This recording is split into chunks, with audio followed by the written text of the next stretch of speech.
sa simple na pasulyap-sulyap, nagpapapansin sa'yo.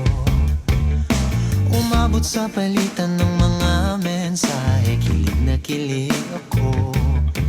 Kumusta, kain na, hello, magandang umaga. Ingat ka, pahinga, huwag kang masyadong magpupuyat pa.